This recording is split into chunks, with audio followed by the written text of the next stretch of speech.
இப்போ மேஷத்தில் ராகு அமர்றாருன்னா, அது கடகத்துக்கு 10ஆம் இடம். சரிங்களா? இந்த 10ஆம் இடமும் ராகுவுக்கு ஒரு மிகப்பெரிய இடம் தான். சரிங்களா? இதுல எந்த மாற்று கருத்தும் கிடையாது. இங்க அமர்ற ராகு உத்தியோகம் சார்ந்து இது இந்த ராகு பார்த்தீங்கன்னா, பருவத்தில வர்றது நல்லது. ஒரு ஆஃப்டர் 20க்கு பிறகு வர்றது நல்லது.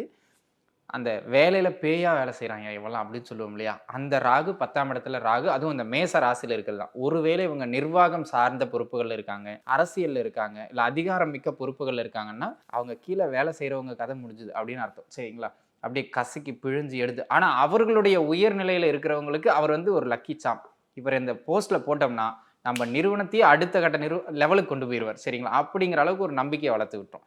அந்த மாரி நல்ல உயர் பொறுப்புக்கள்ல அமர வைக்கிற ஒரு தசை இந்த தசையா இருக்கும். ராகு தசை வந்துருச்சுன்னா. அதே சுப ராகுவா குரு சுக்கிர தொடர்புகள்ல வந்துட்டார் அப்படின்னு சொன்னா, இந்த ராகு தசை அவர் தொழில் செய்தாலும் சரி, உத்தியோகத்தில் இருந்தாலும் சரி, அவர் இருக்கிற இடத்துல அவர் தான் ராஜா. அவர் சொல்றது தான் ஓனரே கேட்பார். "அப்படியா சாமி, நீங்க சொன்னா சரியா இருக்கு. செஞ்சிரலாம் விடுங்க. நீங்க சொல்லி நான் செய்யாம போயிறணும்." அப்படிங்கிற ஒரு பொசிஷனுக்கு அவர கொண்டு போயிருவார். சரிங்களா?